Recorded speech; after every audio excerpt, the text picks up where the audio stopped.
लंबी, गोरी, सुंदर दिखने वाली आन्या को एयर होस्टेस बनने का शौक था। वो दिन हो या रात सिर्फ एयर होस्टेस बनने के सपने देखती, वैसे ही वीडियो देखती और वैसे ही बोला करती थी। एक बार उसे देखने लड़के वाले आते हैं। आन्या बेटा आओ, मेहमान आ गए हैं। आन्या बाहर आती है। वो एयर होस्टेस की ड्रेस पहनी होती है। आन्या मेहमानों से बिल्कुल एयर होस्टेस की तरह बात करती है। आप सभी लोगों का हमारे शर्मा हाउस में स्वागत है।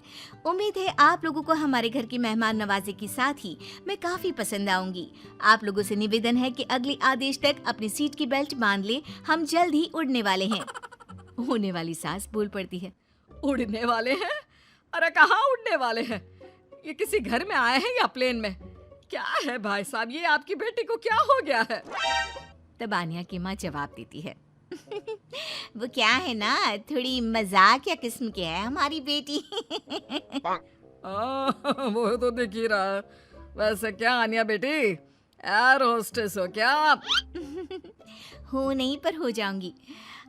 2 राउंड क्लियर है, बस अब तीसरे राउंड के बाद ज्वाइनिंग, फिर मैं बन जाऊंगी एयर होस्टेस।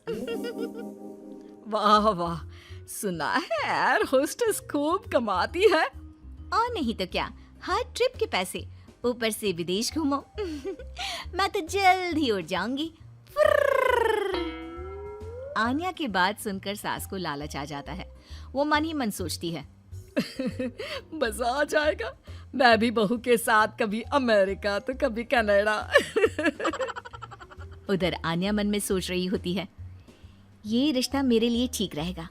चुस्त लग रही है बुढ़िया, अपना घर संभालेगी, मैं प्लेन में, ये घर में।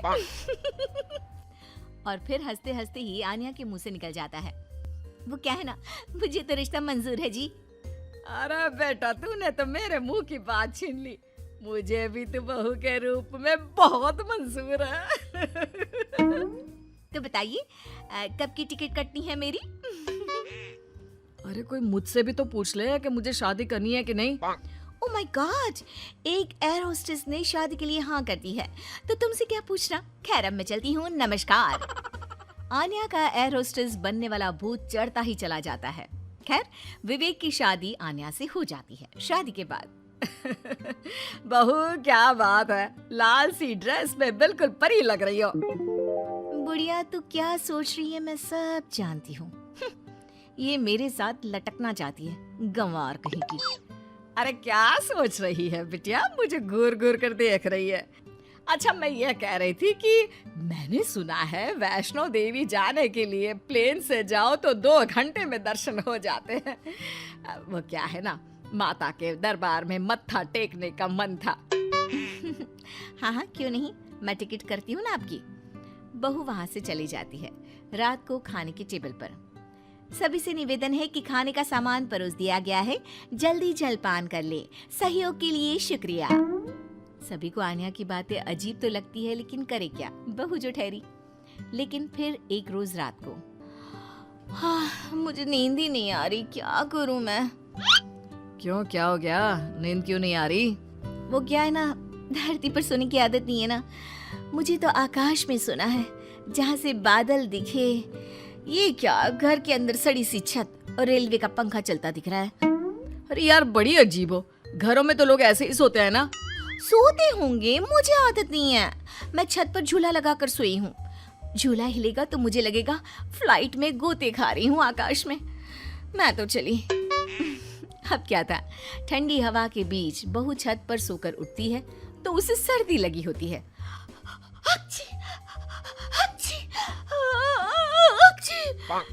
अरे क्या हो गया बहू, तू तो बोल रही थी मुझे जम्मू लेकर जाएगी, तू तो पहले से ही बीमार होकर बैठ गई। मैंने तो पैकिंग भी कर ली है, अब उड़ा कर ले चल। यह नाक की दही बनी हुई है और इन्हें जम्मू घूमना है। हाय रे, लगता नहीं कि ये एयर होस्टेस बहू कभी मुझे प्लेन की सैर भी कराएगी। अरे क्या हो गया माँ, काहे रोई जा रही हो? बेटा मैंने सोचा था कि बहू उड़न खटोले में लेकर मुझे घूमेगी, लेकिन इसके नखरे झेलते झेलते मैं तो थक गई हूँ। तभी बहू आ जाती है। आप लोग खड़े क्यों हो? मुझे खड़े हुए लोग देखने की आदत नहीं है। कृपया अपनी अपनी सीट पर बैठ जाए और खिड़की से बाहर देखे, साथ ही सीट बेल्ट बांध ले। देखो आन्या, ये एयर होस्टेस वाली जॉब बाहर तक ठीक है, लेकिन तुम ये घर पर जो अजीब सा व्यवहार करती हो ना, ये मुझे बिल्कुल भी पसंद नहीं है। तुम क्या समझो मेरी नौकरी की कद्र? ठेले में बैठ बैठ कर बस ठेले हो गया हूँ। मैं एयर होस्टेस हूँ। पता है हवाई टिकट कितने की आती है? लोग एक बार बैठने के लिए मरते हैं, मैं तो रोज 2 बार घूमती हूँ। और सासू माँ, मैं आपकी तरह खाना बनाने वाली औरत नहीं हूँ, समझ गई? बड़े ही घमंड से बोलने वाली बीवी का ये लहजा पति को बिल्कुल पसंद नहीं आता। वो ठेला नहीं, शोरूम है। जिसे तुम काम बोल रही हो वो मेरा जमा जमाया बिजनेस है, जिसे देखकर तुम्हारे मम्मी पापा ने मेरी शादी की थी। अरे हम लोगों की फ्लाइट में तो माल्या से लेकर मोदी आते हैं। हाँ आते होंगे, लेकिन भागने के लिए, घूमने के लिए नहीं। जो भी हो, है तो बिजनेसमैन ही ना। हाँ तो वो कौन सा तेरे से शादी करने को भाग रहे हैं बहू? पानी ही पीते हैं ना तेरे हाथ से, कोई बिजनेस एडवाइजरी तो नहीं लेते क्यों? अरे घूम घूम कर खाना, चाय और पानी ही तो बांटती है ना तू। जैसे जमीन पर वेटर होते हैं, तू बस इंग्लिश में गिटपिट करती है और तू हवा की वेटर है। जब देखो तब घमंड करती रहती है। सास के मुंह से पहली बार कड़े शब्द सुनकर आन्या रोने लगती है कि तभी ससुर उसके सपोर्ट में आ जाते हैं। देख भाग्यवान, एयर होस्टेस की जॉब भले ही खाना या पानी देने की हो, लेकिन आपदा के वक्त इन लोगों की बड़ी जिम्मेदारी होती है एक एक पैसेंजर का ख्याल रखना। काम काम होता है, वो छोटा बड़ा नहीं होता। आन्या को ससुर की बात से थोड़ा सहारा मिलता है, लेकिन तभी पति, माना पापा वो काम है, लेकिन काम को अपने सर पर चढ़ा लेना कहाँ तक सही है? मैं बिजनेसमैन हूँ, घर का सामान बेचता हूँ, तो इसका मतलब ये नहीं कि घर को ही बेच दूंगा। माँ घर पर रहती है, खाना बनाती है, तो इसका मतलब ये नहीं कि लोगों के घर जाकर खाना बनाएगी या फिर घर को होटल बना देगी। पापा, काम को घर के बाहर तक ही रखना सही है। मुझे माफ कर दो, मैं आज के बाद कभी भी अपने जॉब को घर के बीच नहीं लाऊंगी। मैं समझ गई जैसे दूसरी नौकरी है वैसे ही एयर होस्टेस की जॉब भी है। मैं इस नौकरी के चक्कर में ज्यादा ही पागल हो गई थी। मैं वादा करती हूँ, मैं या तो ये नौकरी नहीं करूँगी या फिर अपनी हद में ही रहूँगी।